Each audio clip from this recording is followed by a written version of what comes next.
Shit! Sobrang sikip mo, Angela. Ang sarap mo, narinig kong sambit ni Brian habang patuloy siya sa paggalaw sa ibabaw ko. Para naman iyong musika sa pandinig ko. Wala na ang sakit at iba yung sarap na din ang nararamdaman ko ngayon. Tama siya, panandalian lang ang sakit at hindi ko alam kung saan ko ipapaling ang ulo ko dahil sa hindi maipaliwanag na sarap na nararanasan ko mula sa kanya. Ugh, Brian. Grabe, ang sarap. Mahina kong anas. Tuluyan niya nang binitiwan ang dalawa kong kamay na hawak niya, kasa hindi ko alam kung saan ako kakapit. Lalo niyang binilisan ang paglabas-pasok sa pagkababae ko. Muling bumaba ang labi niya at sinakop ang dibdib ko na. Hindi ko na naman mapigilan ang mapaungol dahil sa sobrang sarap. Gosh, parang ayaw ko na sanang matapos ang sandaling ito. Sobrang nag-enjoy ako. Ilang beses na kaming nagkatabi sa kama na matulog pero ngayon niya lang ito ginawa sa akin. Brian, ayan na naihi na naman yata ako mahinang bigkas ko. Patuloy siya sa kanyang walang humpay na pag-ulos. Hindi ko alam kung saan siya kumukuha ng maraming energy dahil ilang minuto na siyang gumagalaw sa ibabaw ko pero hindi ko man lang siya nakitaan ng pagkagod. Pareho ng tagaktak ang pawis sa aming mga katawan. Walang silbi ang buga ng malamig na aircon dahil pareho na kaming naliligo sa aming pawis. Malapit na din ako. Sige lang, ilabas mo lang sabay tayo, mahinang anas niya. Hindi na ako nakapagpigil pa at mahigpit na napakapit sa kanya. Kasabay ng tila maisumabog sa kaloob-looban ko. Ayan na din ako, Angela, mahinang anas niya sa akin at naramdaman ko na lang ang mainit na likido na pumupuno sa sinapupunan ko. Hindi naman ako magkamayaw sa kakaungol. Ramdam ko pa nga ang pagkislot ng pagkalalaki niya kasabay ng pagkabawas ng size nito at ang tuluyang pagkahugot nito sa loob ng aking pagkababae. Parehong habol ang aming paghinga. I love you, Angia. Mahal na mahal kita. Hindi ko mapigilan ang pagguhit ng masayang ngiti sa labi ko habang ninanamnam ko ang katagang lumabas sa labi niya. Nakakakilig at nakakataba ng puso. I love you too, Brian, huling katagang nabitawan ko bago ako nakatulog dahil sa sobrang pagod. Hindi ko alam kung ilang oras akong nakatulog pero nagising ako kinaumagahan na masakit ang buo kong katawan. Pakiramdam ko, bugbog na bugbog ang katawan ko at kahit na ang paggalaw ay sobrang nahihirapan ako. Good morning, narinig kong mahinang sambit ni Brian. Kagaya ko mukhang kakagising niya lang dahil namumungay pa ang mga mata niya na nakatitig sa akin. Good morning, walang energy kong bigkas at hindi ko mapigilan ang mapangiwi nang maramdaman ko na sobrang sakit ng balakang ko. Nananakit yata ang lahat sa akin, lalo na ang nasa pagitan ng hita ko. Naiihi ako at gusto kong bumangon muna para pumunta ng banyo. Hey, ano ang nangyari sa iyo? May masakit ba sa iyo? Bakit parang matamlay ka, nag-aalala niyang bigkas? Naramdaman ko din ang pagdantay ng isa niyang palad sa noo ko, habang kitang-kita ko sa mga mata niya ang pag-aalala. Mukhang okay ka naman, seryosong bigkas niya sa akin. Hindi ko naman mapigilan ang mapaira. Hindi ako okay at ramdam ko iyon sa katawan ko. Masakit ang katawan ko. Gusto ko din sanang gumamit ng banyo, nahihiya kong bigkas. Nakabalot ng makapal na comforter ang katawan ko pero ramdam ko na wala akong ni isang saplot sa aking katawan. Ganoon ba? Teka, kaya mo ba? Bubuhatin na lang kita, seryosong niyang sagot sa akin, kasabay ng tuluyang pagbaba niya sa kama. Hindi ko mapigilan ang magulat nang biglang tumampad sa harapan ko ang hubot-hubad niyang katawan. Ba Brian, pwede bang magbihis ka muna, nakangiwi kong bigkas. Hindi ko maintindihan ang sarili ko pero bigla akong nakaramdam ng pagkailang lalo na nang mapatingin ako sa jumbo sa usage niya. Angela, look at me. Don't tell me na hanggang ngayon nahihiya ka pa rin sa akin. Pagkatapos na may nangyari sa atin gabi parang hindi mo pa rin kayang tumitig sa akin pabiro niyang sagot sa akin. Hindi ko naman mapigilan ang mapasimangot. Hindi mo ako masisisi kung bakit nailang ako. Nang dahil sa jumbo sa usage mo kaya masakit ang ano ko. Nakalabi kong sagot sa kanya. Ang ano? Aling ano?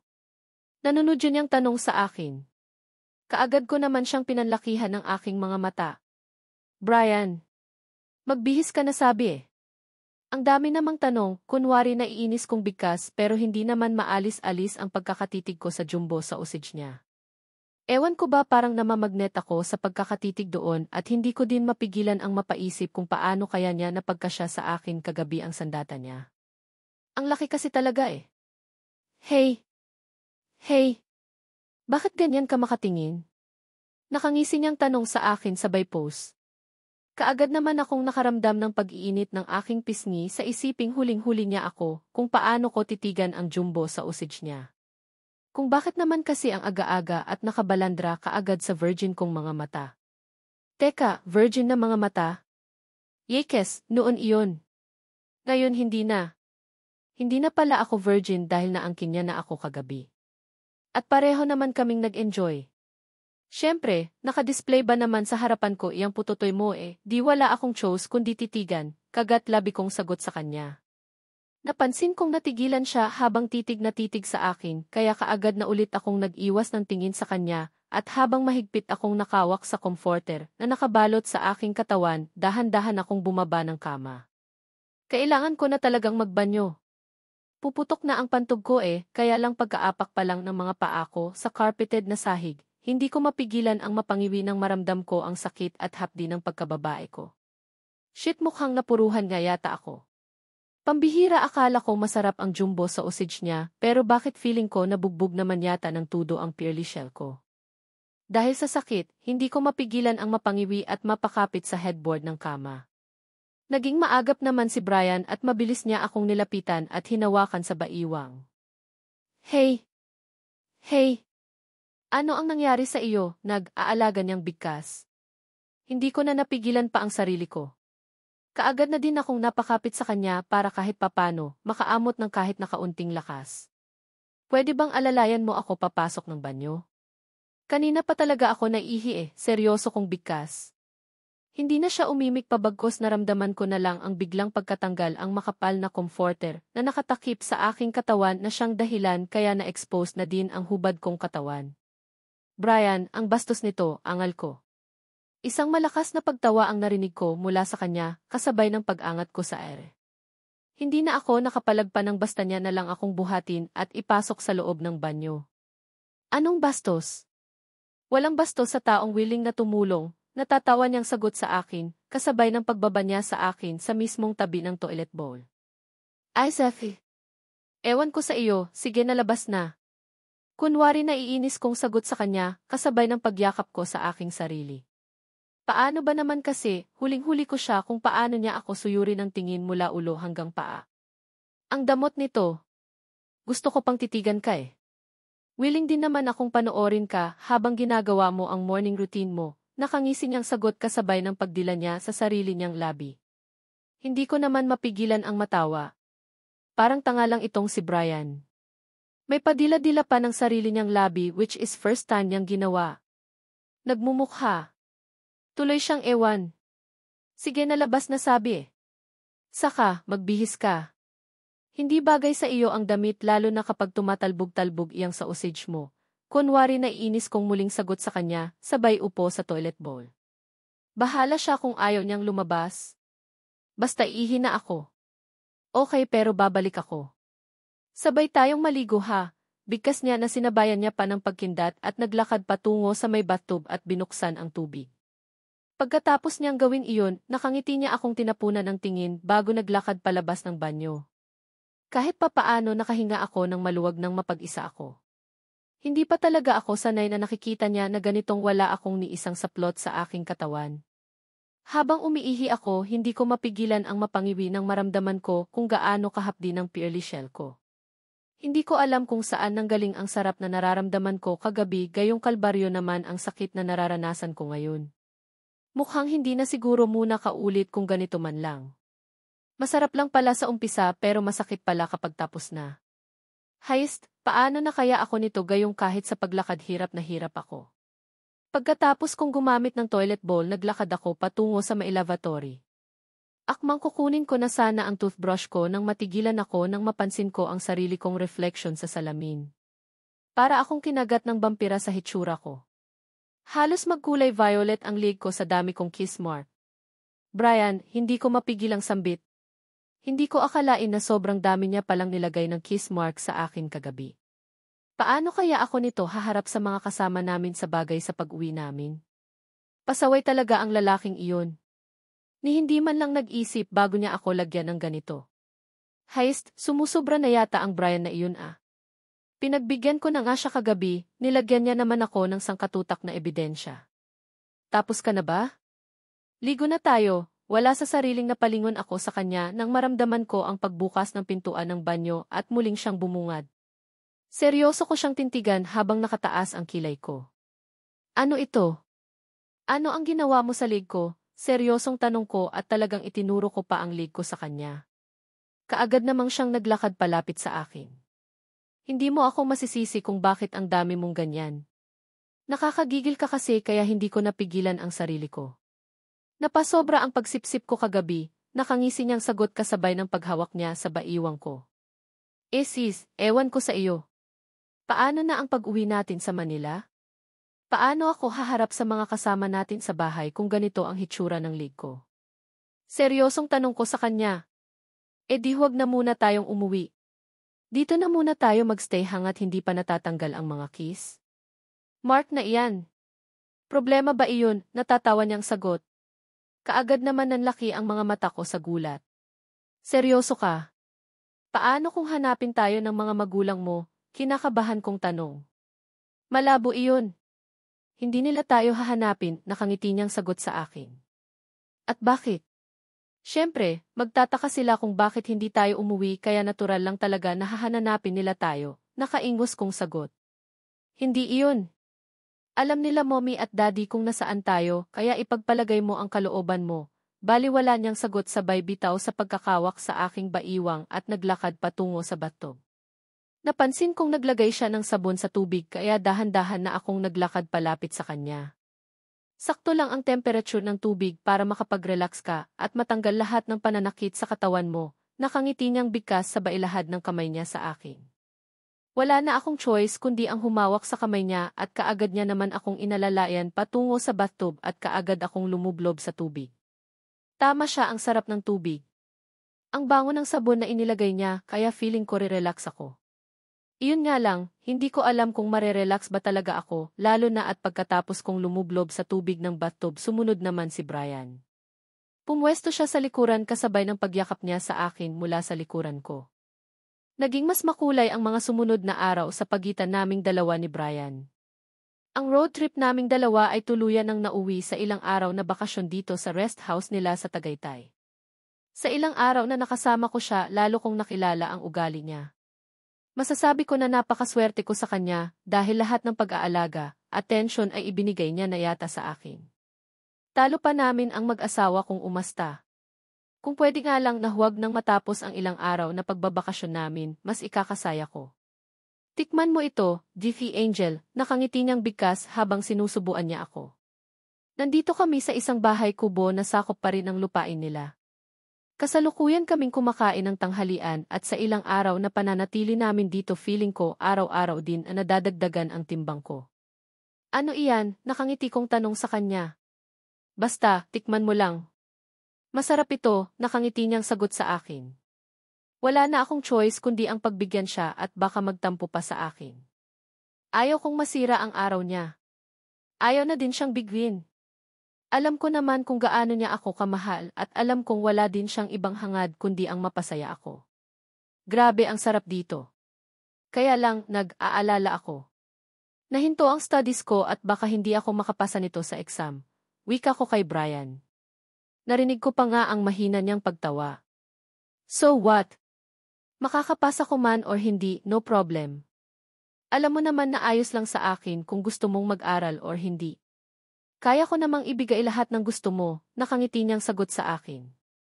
Alam ko naman iyon kaya nga super thankful talaga ako dahil nandyan ka palagi. Sana lang talaga hindi ka na magtampo sa akin at hindi ka na basta umaalis, nakangiti kong sagot sa kanya. Well, kailangan ba talagang isali sa topic yan? Tapos na at bumabawi na ako sa iyo ngayon natatawa niya namang sagot sa akin. Naninigarudo lang ako no. Mahirap na baka mamaya magising na lang ako isang umaga, galit-galitan ka na naman sa akin, natatawa kong bigkas. Aba at marunong ka na ngayong sumagot-sagot ha? Halika nga dito at nang maparusahan, nakangisi niyang bigkas sabay tayo at nagulat na lang ako nang bigla niya na lang akong buhatin at ipinasok sa pinakaloob ng bahay kubo. Paboritong tambayan daw nila ito noon kaya may maayos na tulugan sa loob na pwede talaga naming gamitin. Brian, ano ba? Ang sama nito. Hindi pa tayo tapos kumain nagpoprotesta kung bigkas kasabay ng paglapag niya sa akin sa ibabaw ng kama. Akmang babangon pa nga sana ako pero naging maagap siya. Mabilis akong kinubabawan. Alam kong busog ka na kaya ako naman ang pakainin mo. Please. Natatawa niyang wika kasabay ng mabilis niyang pagdagan sa akin. Hindi na ako nakapalagpa nang bigla niya na lang ang kinin ang labi ko na malugod ko namang tinugon ang halik niya. Sa loob mismo ng kubo, muling nag-isa ang aming mga katawan. Pareho kaming masaya at kontento sa mga nangyari sa aming dalawa at kahit kailan, hindi ako magsisisi na ibigay ng paulit-ulit ang katawan ko sa kanya. Ni hindi ko maintindihan ang sarili ko dahil ngayon pa lang parang gusto nang magbago ang isipan ko. Parang gusto ko nang magpakasal kaming dalawa ni Brian. Ilang araw pa kami sa rest house bago kami burnalik ng Manila. Sa pagbalik namin, naging pupusan ang pag-aaral ko para mapaghandaan ang exam at hindi naman ako nabigo. Isa ako sa nakapasa, so ibig sabihin matutupad na ang pangarap ko na makapag-aral. Napansin ko naman ang tuwa ni Madam Trixie gayon na din sila Fiona at Evie pero maliban kay Brian. Ewan ko ba, simula nang nagkabati kami, may nararamdaman ako na para bang hindi talaga siya masaya sa plano ko. Sinasabi niya na ayos lang sa kanya pero hindi ko naman nakikita iyon sa kilos at galaw niya. Ilang buwan pa ang lumipas. Kasama na ako sa pumapasok sa eskwelahan kung saan pumapasok din sila Fiona at E. Noong una, nangangapa pa ako pero hindi naman naglaon, nasanay na din ako sa bagong routine ng buhay ko. Lalo na at palaging nakaalalay sa akin sila Fiona at E. Pareho lang kami ng schedule kaya sa kanila na din ako sumasabay sa pagpasok at pag-uwi sa eskwelahan. Kahit papaano, lalong lumawak ang mundo ko. Si Brian naman ay lalong naging abala sa mga responsibilidad niya sa opisina. Napapansin ko din na may mga oras na hindi siya umuuwi ng bahay pero nagpapaalam naman siya sa akin. Napapadalas ang mga business tour at out of town siya which is ayos lang naman dahil kung busy siya busy din naman ako. Alam kong nabawasan na din talaga ang time namin sa isa't isa ni Brian. May kanya-kanya na kaming priority sa buhay Gayunpaman, tiwala ako na mahal niya ako at mahalaga ako sa kanya. Kahit naman nasa bahay kami, regular na din na may nangyayari sa aming dalawa. Para na nga kaming mag-asawa kung usaping paglalaro ng apoy ang pag-uusapan. Kagaya na lang ngayon kakatapos lang ng huling klasiko nang biglang tumawag si Brian at sinabi niya na susunduin niya daw ako ngayon. May pupuntahan daw kami kaya naman excited akong pumayag. Pagkalabas ko sa huling subject ko ngayong araw, diretso na ako sa parking areal magte-text na lang ako kina Fiona at Yi na mauna na ako dahil sinundo ako ng kuya nila. Alam ko naman na ayos lang din sa kanila iyon or wala nga silang pakialam Aware sila sa kung anong meron sa amin ni Brian at minsan nga sila pa ang mas kinikilig sa aming dalawa. Hindi ka busy, malambing kong tanong kay Brian habang naglalakad ako palapit sa kanya. Sobrang gwapo niyang tingnan habang nakasandal sa mismong sasakyan at halatang hinihintay ako. May mangilan-ilan sa mga estudyante din akong nakikita na pilit na nagpapansin sa kanya which is hindi ko din maiwasan na makaramdam ng kaunting selos. Kaunti lang naman dahil deadman naman silang lahat sa boyfriend ko. Wala masyadong ganap sa opisina kaya on duty muna ako para sunduin ang girlfriend ko. Nakangiti niyang sagot sa akin at nang tuluyan na akong nakalapit sa kanya, hindi na ako nagulat pa nang bigla niya na lang akong yakapin at halikan sa labi. Masaya ko namang tinugon ang halik niya. Niwala na akong pakialam pa sa mga matang nakatutok sa amin. Ang importante lang naman sa akin ay masaya ako sa piling ni Brian. Matapos ang mainit na halikan inalalayan niya pa akong makasakay ng kanyang kotse. Hindi na ako nagtanong pa kung saan kami pupunta pero nagulat na lang ako nang huminto ang sasakyan niya sa isang mataas ng building. Dito na muna tayo sa penthouse habang hinihintay natin ang time. Birthday ni Franco at gusto kong kasama ka sa celebration niya, nakangiti niyang wika sa akin. Gulat naman akong napatitig sa kanya. Ha? Birthday?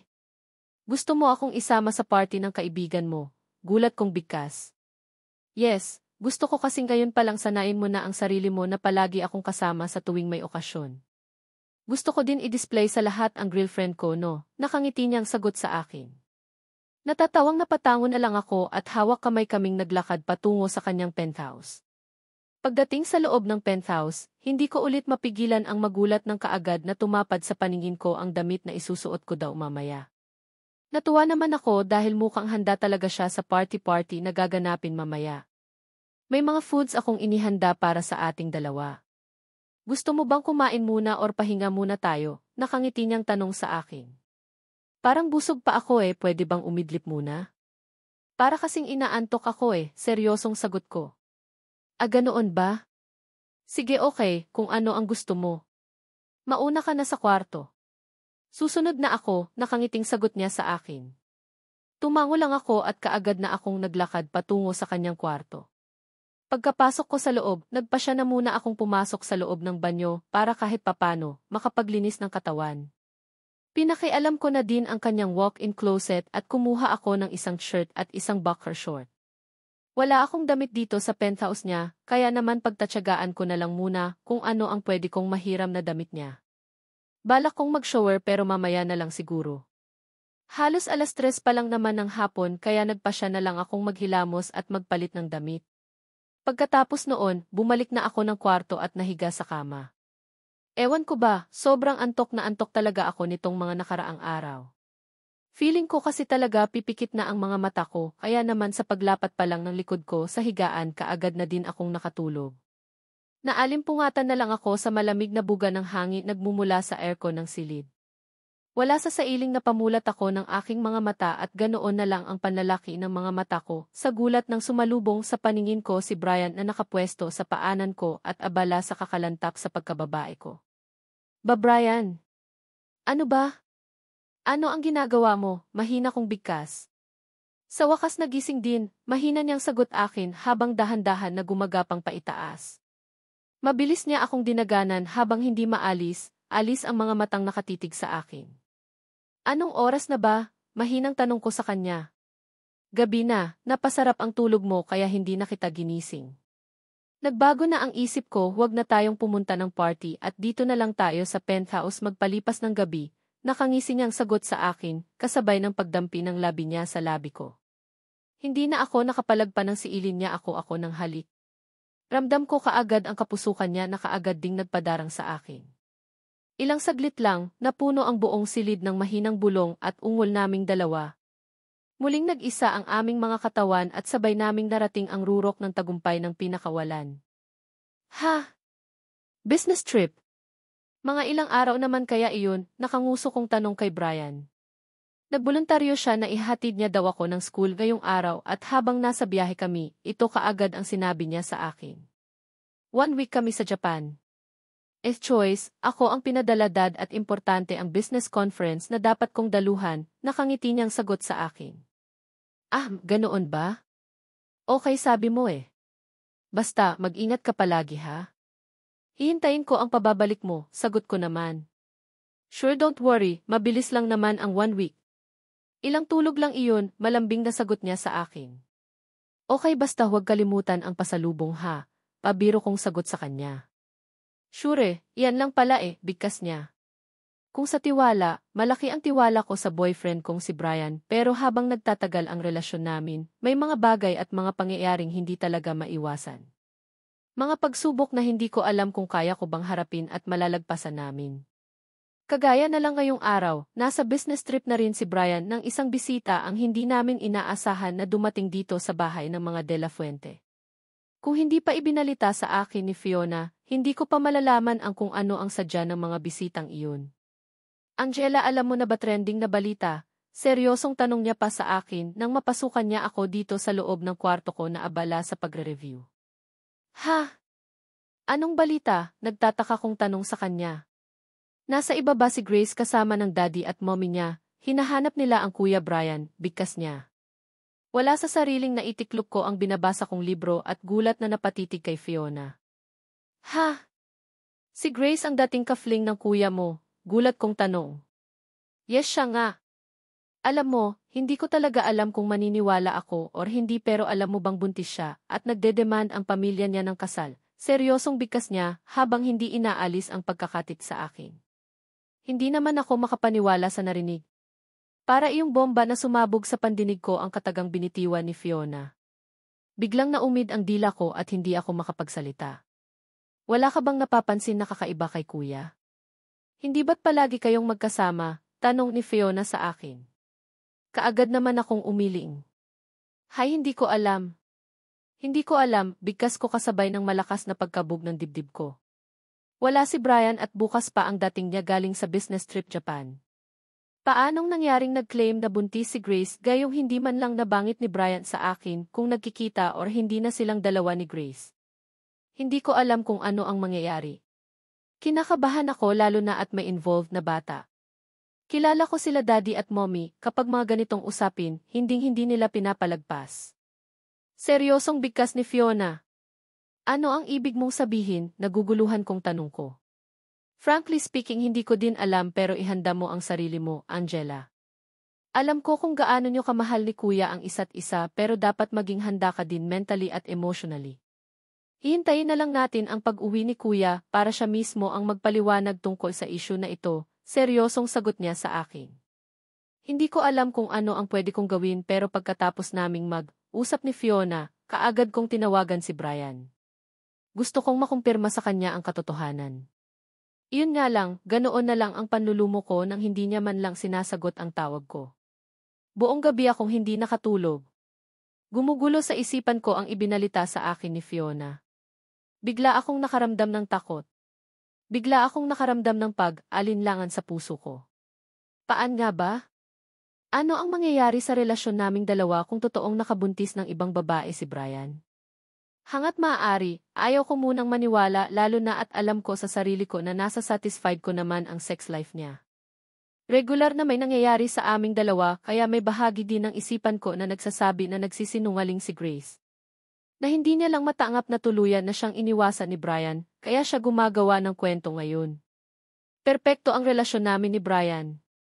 Masaya kami at wala siyang nababangit sa akin, na nagkikita pa sila ng babaeng iyon, kaya hindi talaga ako naniniwala na nakabuntis siya ng iba. Malaki ang tiwala ko kay Brian at panghahawakan ko ang tiwala na iyon para hindi mag-isip ng kung ano paman.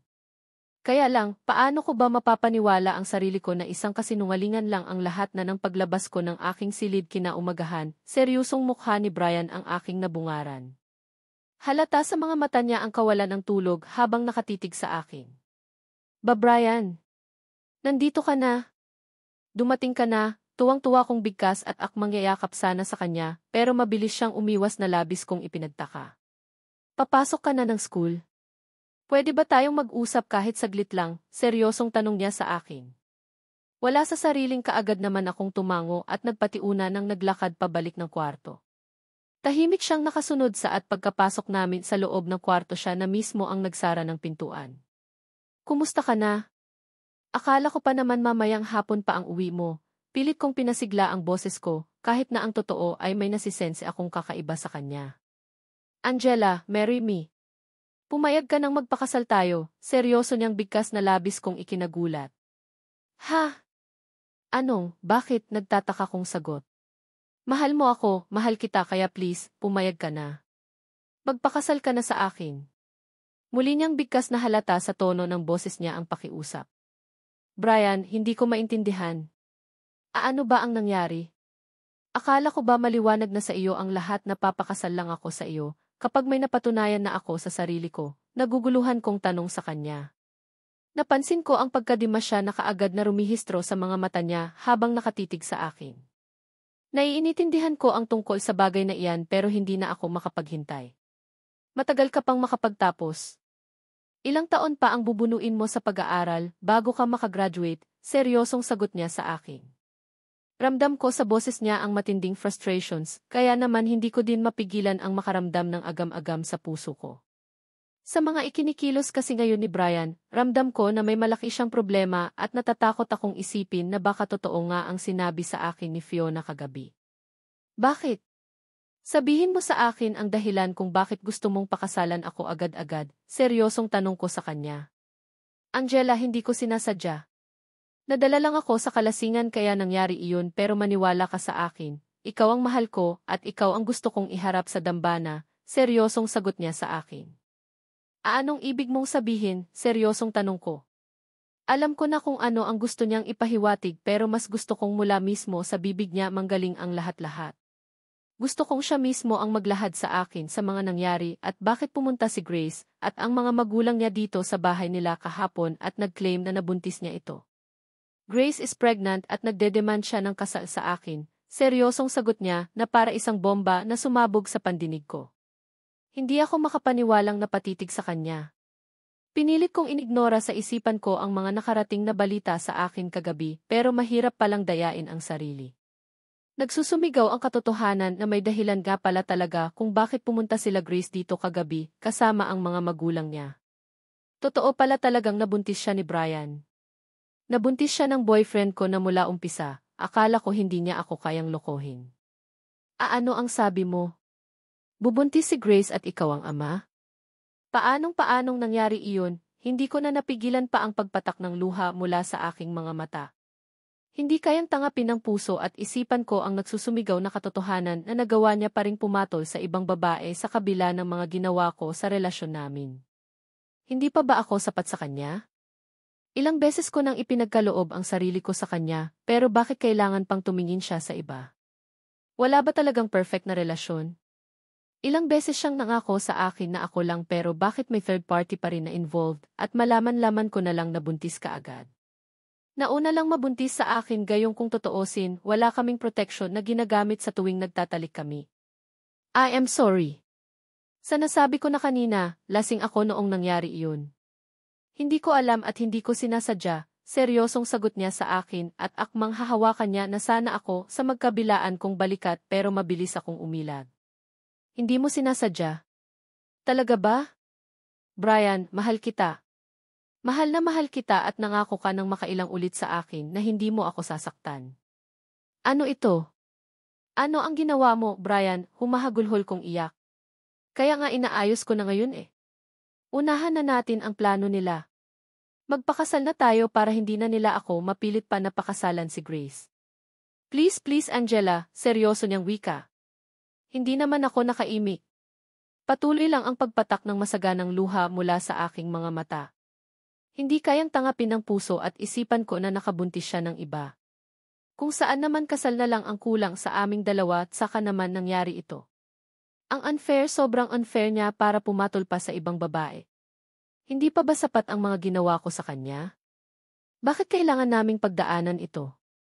Sinsabi ba ng tadhana na hindi kami para sa isa't isa? Nasa kabila ng mutual feelings na nararamdaman namin sa isa't isa, kailangan ko siyang ipaubaya sa iba dahil may batang involved. God, sobrang hirap. Ang hirap mag-decide at kung sakaling papayag ako sa alok niyang magpakasal kami ora mismo, sigurado bang magiging masaya kami gayong nagsusumigaw ang katotohanan na magkakaanak na siya sa ibang babae.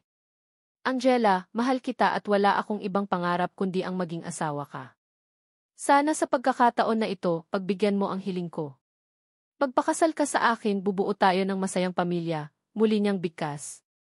Muli siyang naglakad palapit sa akin at seryoso akong hinawakan sa magkabilaan kong balikat.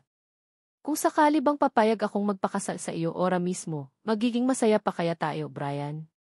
Paano ang magiging anak mo sa kanya? Lumuluha kong tanong. Kung talagang ako ang ama ng batang ipinagbubuntis ni Grace, hindi ko naman ipagkakait ang pagiging ama ko sa kanya. Susuporta ako sa abot ng aking makakaya, pero ang ibigay ang pangalan ko at pakasalan siya, iyon ay hindi ko magagawa, seryosong sagot niya sa akin. Mariin ko namang naipikit ang aking mga mata. Sa totoo lang, hindi ko alam kung ano ang maging desisyon ko. Naguguluhan ako. Nagsusumigaw ang katotohanan sa puso ko na mahal ko siya at hindi ko din naman kayang ipagkatiwala siya sa ibang babae. Gusto kong ipaglaban ang pagmamahal ko sa kanya pero paano? Paano ko gagawin iyon kung nagawa niyang mambuntis ng iba? Kung wala lang siguro kaming exam ngayong araw baka mas pinili ko na lang na huwag na munang pumasok ng school. Gusto ko pang makausap si Brian.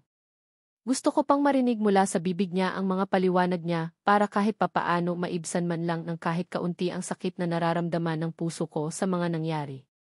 Kaya lang hindi pwede lalo na at habang nagtatagal ang pag-uusap namin, lalo lang nadadagdagan ang sakit ng kalooban na nararamdaman ko. Nasasaktan ako sa mga nangyari.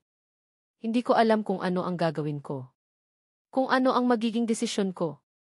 Hati ang puso at isipan ko na magdesisyon kung papayag ba ako sa nais ni Brian na magpakasal kami. Hay! Hindi ka pa ba uwi? Sa sobrang lalim ng iniisip ko, ni hindi ko na nga namalayan pa ang paglipas ng oras. Tapos na pala ang klase pero tulala pa rin akong nakatitig sa kawalan.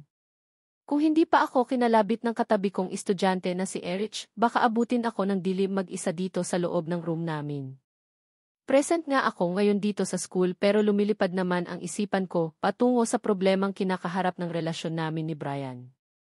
Ha? Nga pala, gulat kong bigkas kasabay ng pasimple kong inilibot ang tingin sa paligid. Kaming dalawa na lang pala ni Erich ang naiwan dito sa silid kaya naman dahan-dahan na din akong tumayo. Mukhang ang lalim ng iniisip mo ah. May problema ba? Nagtataka niyang tanong sa akin. Tipid naman akong umiling. Wala. Ayos lang ako. Salamat nga pala sa pagkalabit sa akin, pilit ang ngiting sagot ko sa kanya. Ayos lang. Kanina ko pa napapansin na wala ka sa sarili kaya nagpasya akong huwag ka na munang iwan. Paano ba iyan? Mauna ako sa iyo. Baka nasa labas na ang sundo ko nakangiti niyang sagot sa akin. Isang tipid na pagtango ang naging sagot ko sa kanya at nagtiuna na siyang naglakad paalis. Malungkot na din akong naglakad palabas ng classroom.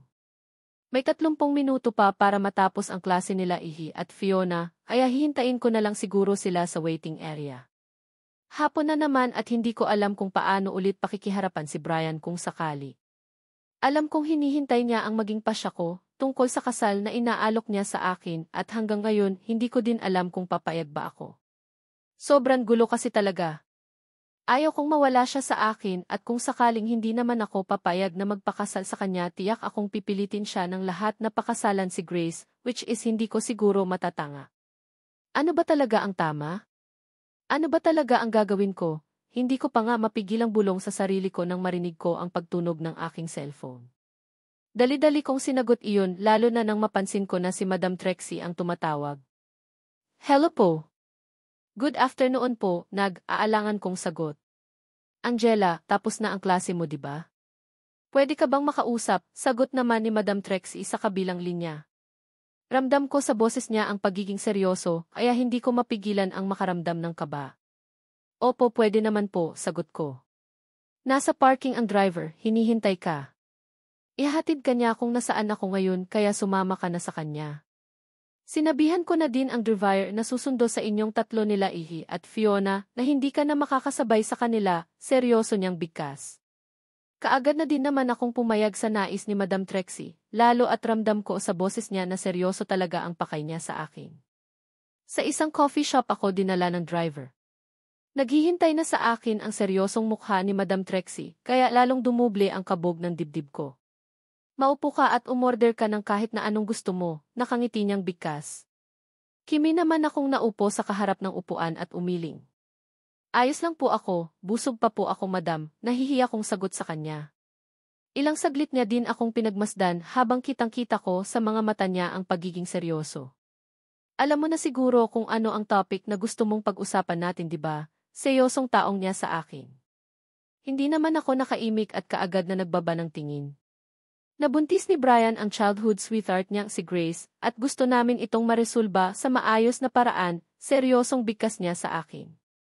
Nanatili akong tahimik. Gusto ko kasi talagang malaman kung ano ba talaga ang pakay ni Madam sa akin. Kung bakit dito pa kami sa coffee shop mag-usap gayong pwede naman na sana sa bahay nila. Aware din ako na nanyaya kang magpakasal ni Brian, muli niyang bigkas. Wala sa sariling napaangat ako ng tingin bago sumagot. Iyon po ang gusto ni Brian. Mahinang sagot ko. At ano ang desisyon mo? Pumayag ka ba? Seryosong tanong niya sa akin. Hindi pa, kinakabahan kong sagot.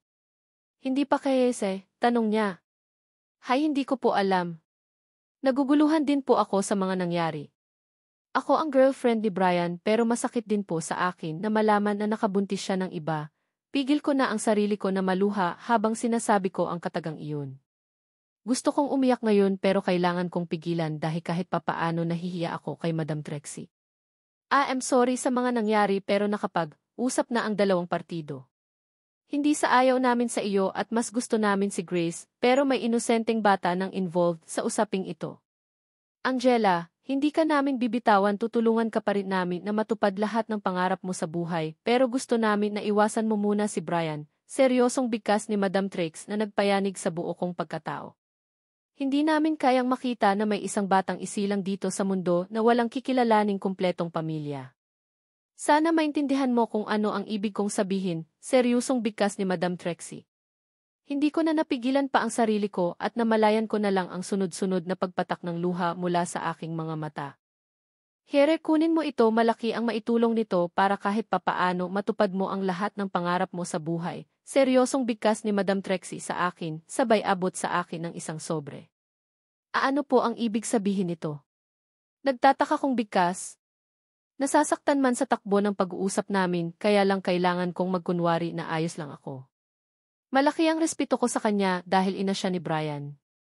Angela, iha, ngayon palang humihingi na ako ng dispensa sa iyo kung makikiusap ako na layuan mo ang anak ko. Para sa katahimikan ng lahat, pwede bang magpaubaya ka na muna? Seryosong bigkas niya. Hindi ko na napigilan pa ang pagpatak ng luha mula sa aking mga mata. Hindi ko kasi talaga akalain na maririnig ko ang katagang ito sa mismong ina ng lalaking pinakamamahal ko. Pinapaalis niyo na po ba ako sa bahay niyo? Mahinang tanong ko. Pakiramdam ko may kung anong bagay na nakabara sa lalamunan ko na kahit na ang pagsasalita ay para bang nahihirapan ako. Hayaan mo munang maayos ni Brian ang problema niya kay Grace. Hayaan muna natin ang tadhana ang magdesisyon sa mga bagay-bagay. Naniniwala pa rin naman ako na kung kayo talaga, magkikita pa rin kayo pagdating ng araw, seryosong bigkas niya. Hindi na ako nakasagot pa. Hindi ko na din kasi talaga mapigilan pa ang sunod-sunod ng pagpatak ang luha sa aking mga mata. Kahit kami nahihirapan din sa sitwasyon, pero anak si Grace ng isa sa mga ka-business partner ni Dominic. Naging kaibigan din ng pamilya namin ang pamilya niya at iniiwasan namin na magkasira ang dalawang partido dahil lang sa isyu na ito, muling bigkas niya. Hindi naman ako makapaniwala sa narinig. Hindi ko alam ang tungkol dito. Ang alam ko lang kasi talaga ay matagal ng kafling ni Brian si Grace na mula din pala sa mayamang angkan. Mayaman sa mayaman at sa huli mukhang sila naman talaga ang bagay. Nakalimot ako sa prinsipyo ko na hindi pala talaga pwedeng humalik ang langit sa lupa, kaya nasasaktan ako ngayon. Bank card ang laman ng sobre na iyan.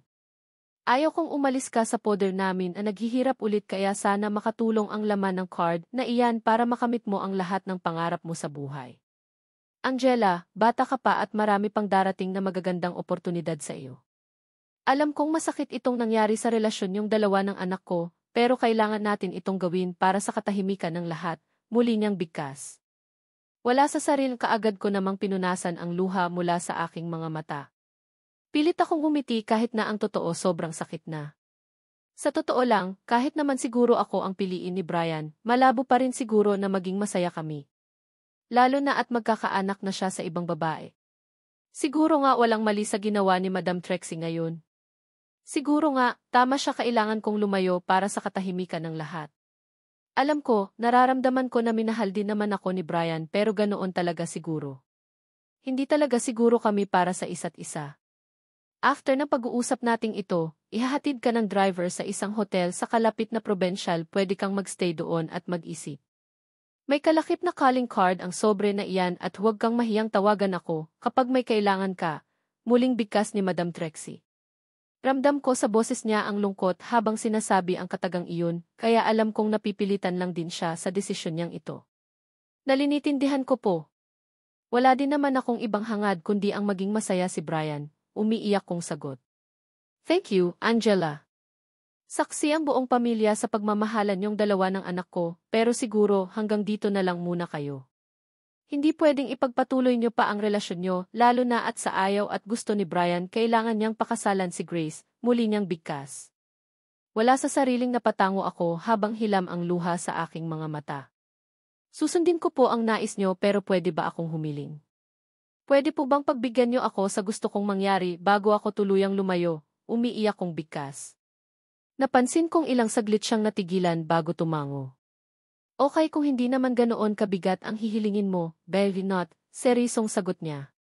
Pwede po bang makita at makausap si Brian kahit ngayong gabi lang? Hindi ko ipapaalam sa kanya ang napag-usapan natin pero gusto kong bago ako umalis makita muna siya. Hindi ko din kasi alam kung magkikita pa ba kami ulit kaya sana po pagbigyan niyo ako. Lumuluha kong bigkas. Talagang nilakipan ko pa ng pakiusap ang tono ng boses ko para pagbigyan niya ako. Masakit na nga sa dibdib na kailangan kong lumayo pero mas masakit kung hindi ko makita si Brian sa huling pagkakataon. Lalayo ako at wala na akong balak pang magpakita sa kanya. Ayaw ko din kasing ako ang dahilan para masira ang relasyon nilang dalawa ni Grace dahil sa totoo lang mula umpisa kay Grace naman talaga siya eh. Si Grace naman talaga ang karelasyon niya bago ako dumating sa buhay niya. Okay, papayagan kitang umuwi ngayong gabi sa bahay pero last na. Mag-uusap lang kayo at ayaw na ayaw kong sabihin mo sa kanya na aalis ka na dahil tiyak akong pipigilan ka niya. Naiintindihan mo ba, Angela? Seryosong sagot ni Madam Trixie. Kaagad naman akong tumango. Pagkatapos namin mag-usap ni Madam Trixie sa coffee shop, sabay na din kaming umuwi ng bahay. Pagkapasok pa lang ng sasakyan sa loob ng bakura ng mga De La Fuente, iba yung lungkot na ang nararamdaman ng puso ko. Naging tahanan ko din ang bahay na ito sa loob ng halos 2 taon at ngayon kailangan ko nang magpaalam sa bahay na ito. Masakit. Sobrang sakit pero kailangan kong tangapin ang lahat-lahat. Kailangan kong magparaya para sa kapanatagan at katahimikan ng lahat. Malaki ang utang na loob ko sa pamilyang ito at kahit na ano ang ipagawa nila sa akin, kailangan ko iyong sundin. Hindi ako pwedeng humindi at kahit na gusto kong ipaglaban ang pagmamahal ko kay Brian ay hindi din maaari dahil ayaw kong magmukhang walang utang na loob. Pagkababa ng kotse, pinilt kong maging mahinahon. Pumasok sa loob ng bahay at diretso sa aking kwarto. Pagkapasok ko sa loob ng kwarto, iba yung lungkot ang lalong bumalot sa puso ko. Ang silid na ito ay isa sa mga lugar na naging saksi kung gaano kami kasaya ni Brian. Sa isiping iyon hindi na napigilan pa ang mapahagulhol ng iyak. Padapa akong nahiga sa kama habang tumatangis. Hindi ko alam kung tama ba ang naging desisyon ko na umuwi pa dito ngayong gabi. Pakiramdam ko kasi wala akong ibang gustong gawin ngayon kundi ang umiyak lang ng umiyak para kahit papaano maibsan man lang ang sakit ng kalooban na nararamdaman ko ngayon. Perfect na sana ang lahat eh. Ang saya na namin pero bakit kailangan pang mangyari ito? Kung pumayag ba ako noon pa na magpakasal na kami, mangyayari kaya ito? Mabubuntis niya kaya si Grace? Nasa ganoon akong sitwasyon nang maramdaman ko ang pagbukas at pagsara ng pintuan ng aking silid. Pasimple kong kaagad na pinunasan ang luha sa aking mga mata at isinubsob ko ang aking mukha sa unan. Alam kong si Brian ang pumasok dito sa silid dahil naaamoy ko ang gamit niyang pabango. Angela, alam kong gising ka. Pwede bang mag-usap tayo? Seryoso niyang bigkas. Naramdaman ko pa ang paglundo ng kama sa tagiliran ko palatandaan na naupo siya. Alam kong mahirap para sa iyo na tangapin ang lahat pero maniwala ka man sa akin or hindi kahit na ano ang mangyari, ikaw pa rin ang pipiliin ko. Muli niyang bigkas na parang isang matalim na bagay na lalong dumudurog sa puso ko. Hindi ko alam kung hanggang saan or kailan niya ako kayang ipaglaban. Minsan na siyang nangako sa akin na hindi niya ako sasaktan pero nabigo siya dahil nagawa niyang mambuntis ng iba. Kausapin mo ako. Galit ka ba sa akin? Kung masyado nang masakit ang lahat pwede mo naman akong murahin eh. Saktan mo ako dahil minsan kitang niluko pero maniwala ka sa akin or hindi ko talaga sinasadya. Hindi ko alam at huwag kang mag-alala, aayusin ko ito. Right after manganak ni Grace balak kong ipaasiki ang bata. Para masiguro kung akin iyon, muli niyang bigkas kaya lang malungkot lang akong napangiti. Sino ang niluluko niya? Alangan naman na ituro siya ni Grace na siya ang ama ng ipinagbubuntis nito kung may ibang lalaking involved. Hindi ako galit sa iyo. Huwag kang mag-alala, kahit ano ang mangyari kahit na masyadong masakit, never akong magagalit sa iyo, mahina kong bigkas. Mula sa pagkakadapa dahan-dahan akong bumangon ng kama at seryoso siyang hinarap. Alam kong namamaga na ang mga mata ko sa matinding pag-iyak pero kaliangan ko siyang harapin ngayong gabi. Ayaw kong magsayang ng oras dahil simula bukas, alam kong hindi na kami magkikita pa. Talaga ba? Thank you, Angela. Thank you, nakangiti niyang sagot kasabay ng mahigpit na pagyakap niya sa akin. Pigil ko naman ang sarili ko na mapahagulhol ulit ng iyak. Ayaw ko nang ipakita sa kanya na masyado na akong nasasaktan. Sa mga nangyari sa amin, kahit ngayon lang, pipilitin kong magkunwari sa harap niya na ayos lang ang lahat. Na walang problema at tanggap ko ang mga nangyari. Basta, palagi mong tandaan mahal na mahal kita. Salamat sa lahat, Brian. Salamat dahil trinato mo akong parang isang prinsesa. Umiiyak kong sagot sa kanya. Of course, sobrang mahal kita, Angela, at wala akong ibang gusto kundi ang maging masaya ka. Ipaglalaban ko ang pagmamahalan natin kahit na anong mangyari at hindi ako papayag na maikasal kay Grace. Sa iyo ko lang gustong ialay ang pangalan ko. Ikaw lang ang gusto kong makasama habang buhay, madamdamin niyang bigkas kasabay ng dahan-dahan na pagkalas niya sa pagkakayakap sa akin. I love you, Angela, muli niyang bigkas habang may ngiting nakaguhit sa labi niya. Pilit naman akong umiti kahit na ang totoo durog na ang puso ko. I love you too, Brian. Kahit na ano ang mangyari, hindi ka mawawala sa puso ko. Ikaw lang ang nag-iisang lalaki na ibigin ko kailanman, lumuluha kong bigkas. I know at sobrang nagpapasalamat ako dahil naintindihan mo ang sitwasyon ko. Don't worry, bukas na bukas din kakausapin ko sila mommy at daddy para maitakda kaagad ang kasal natin. Unahan na natin sila, ikaw ang pakakasalan ko, at hindi si Grace, seryoso niyang bigkas habang dahan-dahan na inilalapit niya ang kanyang mukha sa mukha ko. Nagtagpo ang aming mga labi at binigyan niya ako ng mapusok na halik. Kaagad ko naman iyong tinugon lalo na at alam kong ito na ang last. Babaunin ko ang mga mangyari sa amin ngayon bilang isang masayang alaala sa huling sandali na nagkasama kami. Huling laro. Hindi pala ganoon kasaya lalo na at alam kong hindi na mangyayari ulit. Huling sandali ko nang matitikman ang init ng haplos niya. Pagkatapos ng mainit na sandali sa pagitan naming dalawa ni Brian, tuluyan na nga siyang nakatulog. Alam kong ilang araw din siyang pagod sa business tour niya, kaya naman ganoon na lang kahimbing ang pagtulog niya ngayon. Mahigpit na nakayakap sa akin habang may ngiting nakaguhit sa labi. Hindi ko mapigilan ang malungkot na mapangiti. Pinakatitigan ko ang kanyang gwapong mukha, kasabay ng pagpatak ng luha mula sa aking mga mata. This is goodbye. Wala nang atrasan pa at alam kong magagalit siya ng sobra sa akin sa magiging desisyon ko. Sobrang sakit pero alam kong ito lang ang tamang gawin. Ito lang ang tamang paraan para maayos ang lahat. Dahan-dahan kong tinangal ang pagkakyapos niya sa akin. Binigyan ko siya ng magaan ng halik sa noo, sa pisngi at sa labi pagkatapos noon dahan-dahan. Na akong bumangon.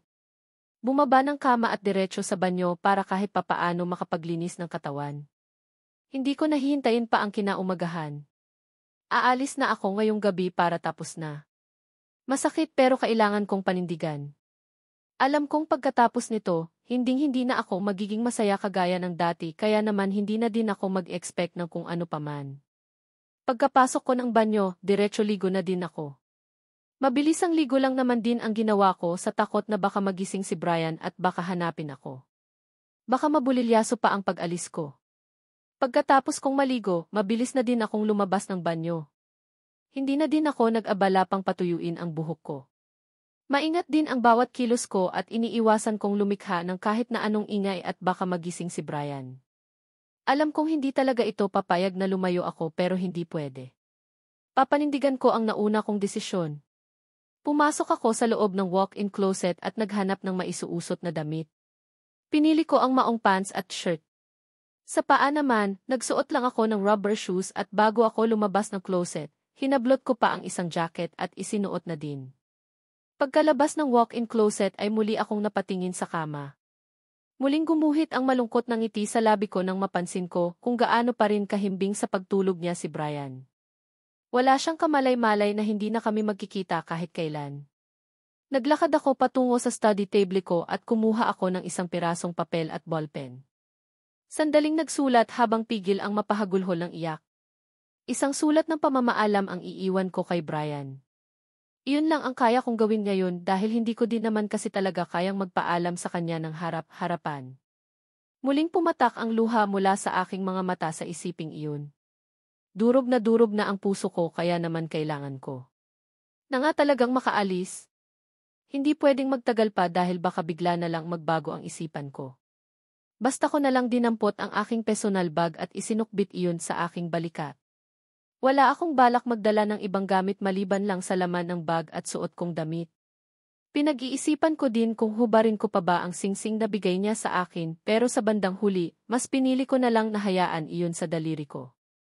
Remembrance mula sa kanya at wala na din talaga akong balak na tanggalin pa habang nabubuhay ako. Walang patid ang pagpatak ng masaganang luha mula sa aking mga mata bago ako dahan-dahan na naglakad patungo sa pintuan. Maingat na binuksan ang pinto at dali-daling lumabas. Sinugarado ko pang maayos na nakasara iyon bago ako dahan-dahan naglakad paalis. Palayo sa lalaking pinakamamahal ko. Palayo kay Brian na alam kong simula din ngayong gabi, mawawalan na kami ng ugnayan sa isa't isa. Angela Lee. Pababa na ako ng hagdan nang marinig ko ang boses na iyon. Gulat na napalingon ako at hindi ko mapigilan ang makaramdam ng kapanatagan ng kalooban nang mapansin ko na si Ihe pala ang tumatawag sa akin. Sa sobrang tulero ng isipan ko akala ko talaga si Brian ang tumawag sa akin eh. Natatakot ako na baka biglang nagising at hanapin ako. Sir Ise, mahinang sambit ko. Dali-dali siyang naglakad palapit sa akin habang kitang-kita ko ang matinding pagtataka sa gwapo niyang mukha. Gabi na. Saan ka pupunta? Seryosong tanong niya sa akin. Aalis na po ako, mahinang sagot ko at mulkong inihakbang ang dalawa kong paa pababa ng hagdan. Naramdaman ko naman ang kaagad na pagsunod niya sa akin. Aalis ka. Paano si kuya? Paano ang pagmamahalan niyong dalawa ng kapatid ko? Seryoso niyang tanong sa akin. Hindi na masusundan iyon. Hindi na kami pwede sa isa't isa. Kailangan niyang pakasalan si Grace dahil nabuntis niya ito. Lumuluha kong sagot. Hindi ito nakaimik pero patuloy niya pa rin akong sinusundan hanggang sa makalabas kami ng bahay. Sandali. Angela naman. Matagal na kayo ni kuya, ngayon ka pa ba susuko? Ganoon na lang ba kadali sa iyo na talikuran siya, kahit na ang alam mo pareho kayong masasaktan? Seryosong tanong niya sa akin. Natigil ako sa paghakbang at seryosong hinarap si Ihe. May choice pa ba ako? Wala na akong choice kaya sorry Je. Sorry kay Brian dahil alam ng Diyos kung gaano ko siya kamahal pero hindi talaga pwedeng magstay ako. Nabuntis niya si Grace kaya kailangan kong lumayo, umiiyak kong sambit. Napansin kong saglit siyang natigilan habang titig na titig siya sa aking mukha. Isang malalim ng buntong hininga ang pinakawalan niya bago siya tumango, tango. Okay, saan mo gustong pumunta? Lalayas ka pero ikaw lang yata ang alam kong naglayas na sarili mo lang ang dala eh. Seryosong sagot niya. Mabigat na po kasi kung magdadala pa ako ng mga gamit. Salamat nga pala sa kabutihan mo sa akin. Hindi ko alam kung magkikita pa ba tayo pero pakisabi na lang din po kay Fiona na umalis na ako, umiiyak kong sambit. Okay pero ihahatid na kita kung saan ka man pupunta.